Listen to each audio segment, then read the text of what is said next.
नमस्कार दोस्तों, जय श्री कृष्ण। आज हम आपको इस वीडियो में कार्तिक मास महात्म्य कथा अध्याय 10 राजा पृथु बोले के ऋषिश्रेष्ठ नारद जी, आपको प्रणाम है। कृपया अब ये बताने की कृपा कीजिए कि जब भगवान शंकर ने अपने मस्तक के तेज को क्षीर सागर में डाला तो उस समय क्या हुआ।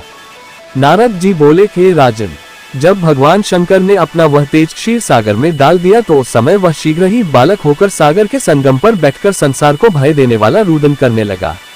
उसके रुदन से संपूर्ण जगत व्याकुल हो उठा, लोकपाल भी व्याकुल हो गए, चराचर चलायमान हो गया। शंकर सुवन के रुदन से संपूर्ण ब्रह्मांड व्याकुल हो गया। ये देखकर सभी देवता और ऋषि मुनि व्याकुल होकर ब्रह्मा जी की शरण में गए और उन्हें प्रणाम कर उनकी स्तुति करने लगे। उन सभी ने ब्रह्मा जी से कहा, हे पितामह, ये तो बहुत ही विकट परिस्थिति उत्पन्न हो गई है। हे महायोगिन, इसको नष्ट कीजिए। देवताओं के मुख से इस प्रकार सुनकर ब्रह्मा जी सत्यलोक से उतरकर उस बालक को देखने के लिए सागर तट पर आए। सागर ने ब्रह्मा जी को आता देखकर उन्हें प्रणाम किया और बालक को उठाकर उनकी गोद में दे दिया। आश्चर्यचकित होते हुए ब्रह्मा जी ने पूछा, हे सागर, यह बालक किसका है? शीघ्रता पूर्वक कहो।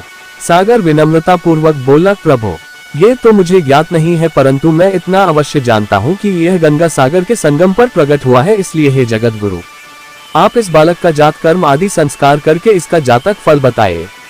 नारद जी राजा पृथु से बोले, सागर ब्रह्मा जी के गले में हाथ डालकर बार बार उनका आकर्षण कर रहा था।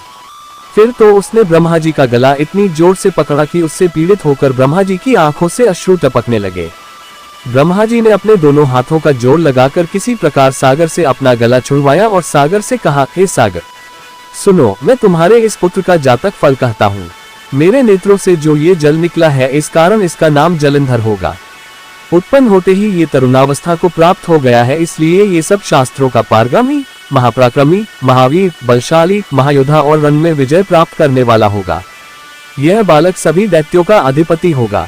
ये किसी से भी पराजित न होने वाला तथा भगवान विष्णु को भी जीतने वाला होगा। भगवान शंकर को छोड़कर यह सबसे अवध्य होगा। जहाँ से इसकी उत्पत्ति हुई है, ये वहीं जाएगा। इसकी पत्नी बड़ी पतिव्रता, सौभाग्यशालिनी, सर्वांग सुंदरी, परम मनोहर, मधुर वाणी बोलने वाली तथा शीलवान होगी।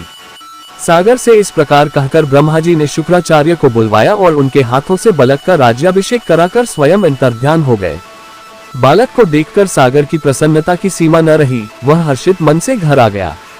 फिर सागर में उस बालक का लालन पालन कर उसे पुष्ट किया। फिर कालनेमी नामक असुर को बुलाकर वृंदा नामक कन्या से विधिपूर्वक उसका विवाह करा दिया। उस विवाह में बहुत बड़ा उत्सव हुआ।